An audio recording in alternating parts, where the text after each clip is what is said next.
A lot of eyes on the mayor's office in San Jose right now as the election brought it down to two candidates looking to fill that spot. But in the meantime, Mayor Sam Liccardo is still occupying the office and will be for the rest of the year. And he has a lot of things on his plate. Thanks for joining us today, Mayor Liccardo.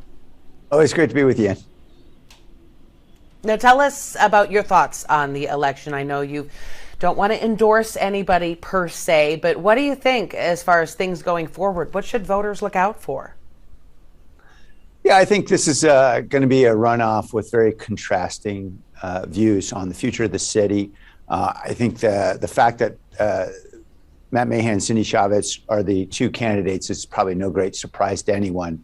What is remarkable, though, is, as a first-time mayoral candidate, Councilmember Mahan, has been in office for a year, is so very close in this race against someone who's been in the public eye for a quarter century and was outspent really 3-1 by outside groups, labor unions, and others involved in the independent expenditures. And so the fact that this is so close says quite a bit about, I think, the amount of enthusiasm, excitement that Councilmember Mahan has managed to generate in his campaign. What do you think about what it says about the direction that San Jose has been heading in? There's a lot of talk about needing a new direction. Of course, you've been at the helm for the past, 7 years? Yeah, well, that's the refrain, certainly, I think, with any change of the guard in any presidential or mayoral election. It's about change and which direction that change needs to go. And I think that there's an important recognition that some of the things that we have been tied to in the past with regard to, for example, tackling homelessness, we need new thinking. We need new approaches. We need to be able to move more nimbly, not building housing maybe the traditional way, only at $800,000 a unit and it costing an enormous amount and taking 4 or 5 years to build an apartment, but actually using more innovative prefabricated modular housing, doing so on public land where we can do it in maybe 5 or 6 months rather than 5 or 6 years. Those are the kinds of approaches I think that more and more are going to be on the table about how we shift to address our most pressing problems. All right, and let's talk a little bit about that. You just released your revised budget proposal for the next year. What were some of your priorities with what has been a large surplus that you're dealing with?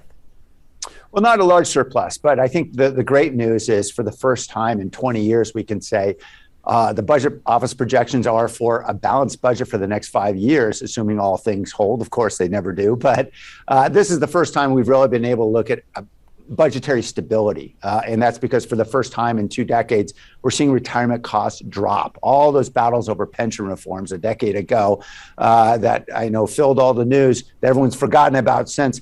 Well, actually, they mattered because we're finally at a place after a lot of negotiation, litigation, everything else. We're now at a place because of the passage of the measure in 2016 that we're actually no longer paying more and more for pensions, retiree health costs. We're able to use those dollars to restore services and also to bolster our reserves. And that's critical in our city. We've got a lot of priorities. We're expanding the police department again this year, adding 20 officers to the force. We'll be expanding rapidly our quick build apartment communities for our unhoused residents. We're trying to get 1,000 of these units under construction this year.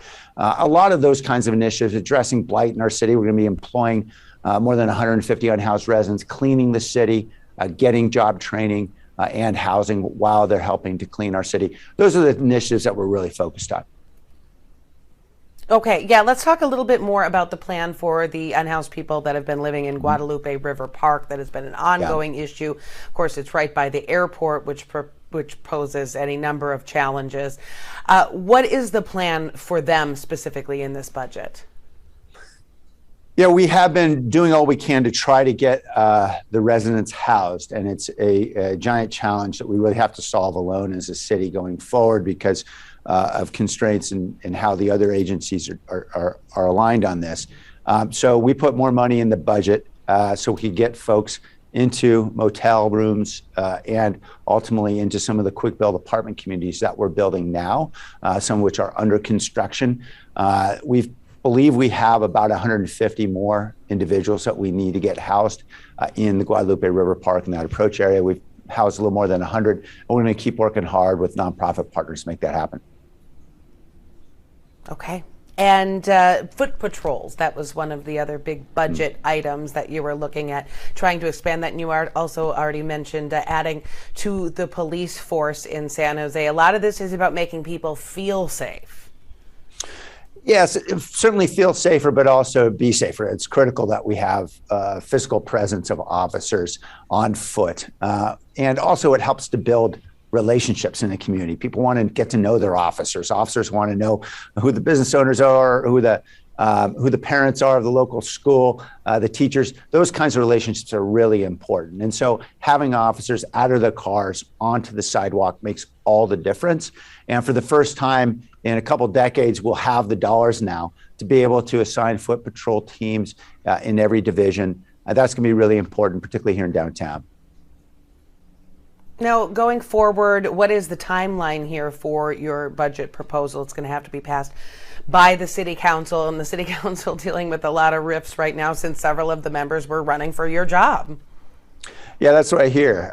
So we're going to be voting on Tuesday. So one way or another, we're going to have to hug it out and get to a budget, because we've got to get a budget approved under the law by June 30th. So I'm confident we'll get there. Okay, and tell us about the mood on the council, because that was a large number of colleagues all vying for the same position, your position. But here we are over the next year, but we're going to see this election as well. Where do you think things stand? Well, this is the nature of large cities, right? You have a lot of folks who are going to be vying for the top job, and that's certainly natural. I think we're all adults. We're all going to figure out how to work together because we all love the city. And so I'm confident one way or another, we're going to be working together. And you know, we've been actually remarkably collaborative, particularly when it comes to budgets. I think 7 out of the 8 years I've been mayor, we've had unanimous votes on these budgets. And usually that's a pretty contentious area. So we're very blessed, I think, in this city to have civic leaders who fundamentally get it, that it's about the city first. And I expect folks will put aside their feelings and be able to move forward. Okay, we will keep our eye on that vote next week. Thanks for joining us today, Mayor Sam Liccardo of San Jose. Great to be with you, Anne.